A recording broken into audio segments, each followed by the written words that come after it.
Hi, everybody. Welcome back. How easily do you create delight? Are you easily delighted? So it's end of summer. I've had an amazing summer. I decided at the beginning of summer to be easily delighted. So I want to talk to you about so many things that delighted me and how you can create more delight in your own life. If you are new, welcome. I'm Dr. Edie Wadsworth, and I am the founder and creator of Life Mentoring School, a coaching mentorship for passionate, high achieving women who want to impact generations with their gift. I want to point you to a great resource we just created. If you go to lifementoringSchool.com/getting unstuck, we just created a 3-part series that I think you will find so helpful as we head into another school year, as you begin to make some changes in your own life, decide you want to create some new rhythms, decide you want to get rid of some bad habits. You need to go listen to this series. It really will help, I think, and we have loved creating it for you. So go there and enjoy that series. Life Mentoring School is a monthly mentorship where we take topical themes each month, themes that most women struggle with, want to improve at. We have currently been studying creating nourishing rhythms. And we are right now, this month, if you're listening to this sort of near when it was released, this is August, and we are talking about creating time and money abundance. And then next month, we're going to be talking about creating nourishing environments, your home, what you surround yourself with, the people in your life, just the surroundings that are so important to you creating the kind of life that you want to create. So we love Home Month. Everybody loves that month. It tends to be everybody's favorite. We sometimes do lots of just fun projects together inside of Life Mentoring School. So we would love to have you there. Also, I want to say that we have so many incredible testimonials that if you are interested in Life Mentoring School and just want to read what other people have to say, want to read more about it, you can go to lifementoringschool.com/enroll. All right, let's dive into delight today. So at the first of the summer, I hosted an event called Love is Magic, and it is a live event that I host every year for the people in my coaching program. This year, it was extra special because the program, we were able to feature our first set of coaching graduates. So I started a life coach certification, a faith-based certification this year. And our first set of graduates graduated at our live event. And then we had our normal stuff for the live event. And we had such an incredible time. We actually just got the replays back for Love is Magic. So I wanted to mention that normally we put those replays from our live event just for our VIP students, but we've decided this year they're so good. I think they're so helpful that we're giving them to everyone in Life Mentoring School. So if you join Life Mentoring School, you will get all of the recordings from that live event as just part of your curriculum. So I wanted to let you know that because that was sort of one of the ways that we kind of kicked off the summer. And we talked about so many times when we were creating that live event, how can we create more joy and delight? How can we delight our people? How can we create more delight for ourselves? How can I be easily delighted? I even looked up the definition of that word, and I wrote it back here: to take great pleasure in. And I think we often live in a world where we're exposed to so much that we just take so much for granted. I find that as adults, it's sometimes hard for people to be delighted. We kind of sit back and go, yeah, I've seen everything, impress me. And I want to cultivate this in my own life where I'm just easily delighted. Now, I will tell you something that delighted me this summer more than anything, and that was the week that I spent with our little grandbaby, Eli. And if you haven't spent time around babies, you should, because it's so easy to be delighted in everything they do. Everything they do is amazing. It's funny. We enjoyed him so much. We were so delighted in every little thing he did. we were sitting on the couch one day and I was putting his hat, he had a little baseball cap, and I kept putting it off and on him and making little noises, and he was just cackling, and we were having so much fun. Just such a simple little thing, but just easily delighted. And I think a lot of times what keeps us from that, and that's why I mentioned my Getting Unstuck series, what keeps us from that is it's so easy to just let all the pressure and the stress and the overwhelm of the world become the way we live our lives. We're just so used to starting our day with thinking about the problems of the world and everything that needs to get done and everything that's not right and focusing on everything that's wrong. And we don't even sometimes feel like we have a choice because we're like, no, really, this is stressful. I get it. I've got stressful parts of my life too. But oftentimes what happens is it just becomes a habit for us to just keep focusing on that. And the more we make that a habit, that sort of pressure, stress, anxiety, we make that our habit, our bodies get used to it. It becomes harder and harder to experience joy and love and delight. And I shared this scripture at our live event, and I wanted to read it to you today. It was part of sort of the theme that I set for myself when I was creating this live event. And it's, I didn't even write down where it is in the Psalms. I apologize for that. But the scripture is this: I was daily the Lord's delight, rejoicing before him always, rejoicing in his inhabited world and delighting in the children of man.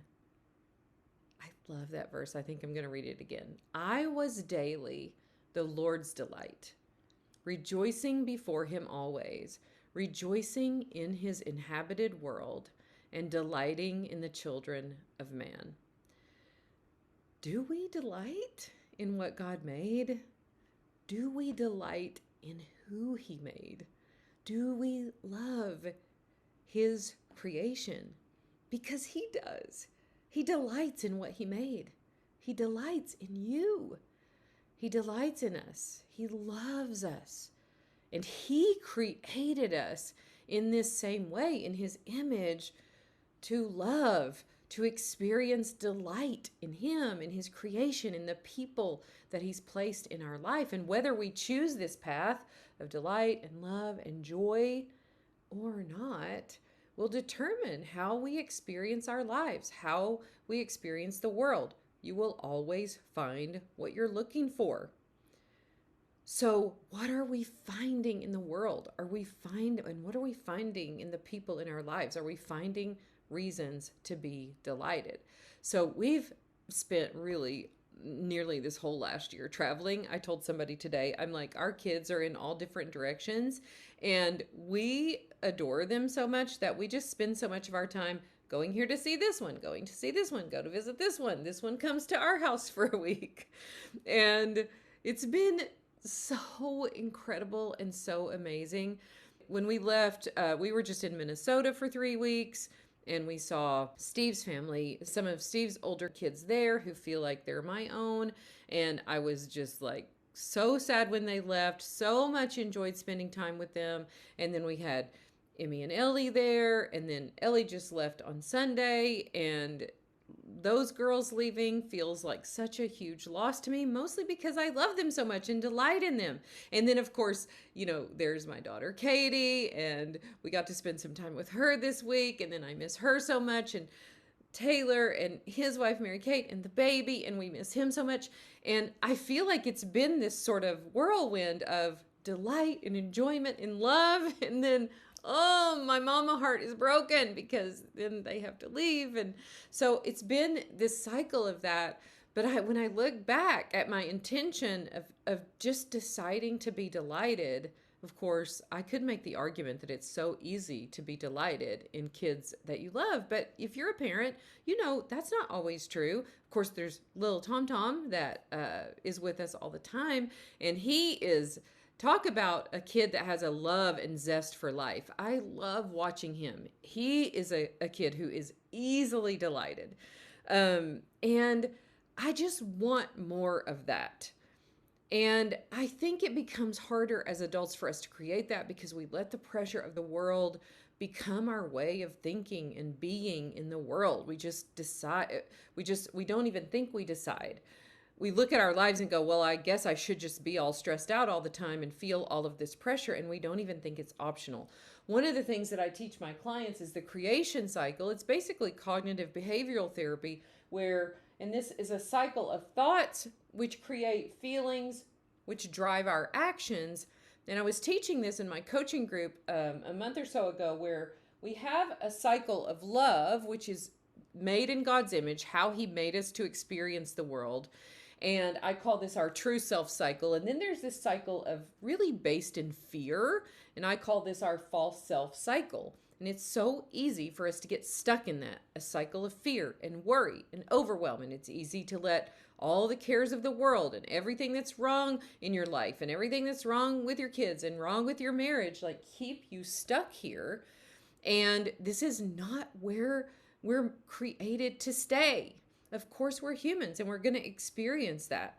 But I love teaching my clients how to create this for themselves. How can we create more delight, love, joy? How can we decide to see things in such a way that we experience it more often? That we on purpose decide to take pleasure in the simple things. I want you to look around at your life today. You could easily focus on everything that's wrong. We all could. We all have stress. I just got a notice in the mail today that made my blood pressure rise, and I could let that take me down a spiral. But I have just, I don't know, I guess it's over the years of practicing, I have just decided I don't want to live my life like that.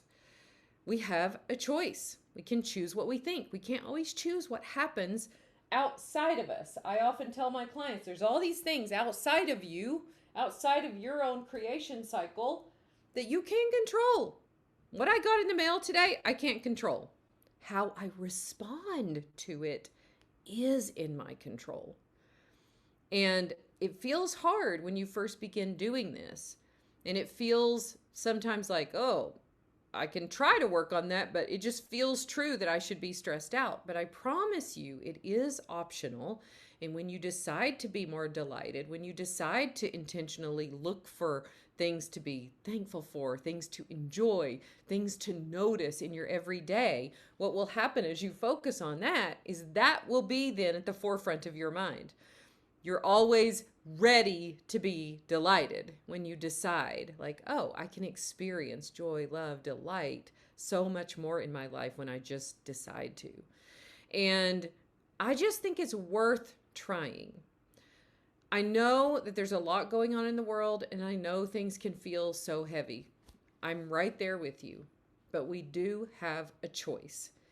And I want you to choose the path that actually brings you the life you want. I often talk about, with the creation cycle, we have these internal results which we create for ourselves, how we experience life. Do we feel most of the time pressured, stressed, overwhelmed? Is that how we experience life?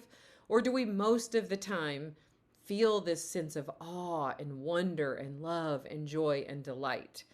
You got that inward experience. But the thing that's so powerful is that you're also creating external results from this creation cycle. So what are you creating for yourself when you live in stress and fear? I promise you, if you analyze that and you really think about the actions that you take and the results that you get from your life when you live it like that, it's not results you want. So if you feel like I'm in a season where this feels hard, go watch that Unstuck series. I think that will really get you on the right path. If you're, if you've been doing thought work for a while, following my content, or if you're in life mentoring school, you know that this is so possible. How can you create more delight today? How can you be easily delighted? What can you take pleasure in that is just the simple thing that you can just decide to be delighted in? Who can you be delighted in?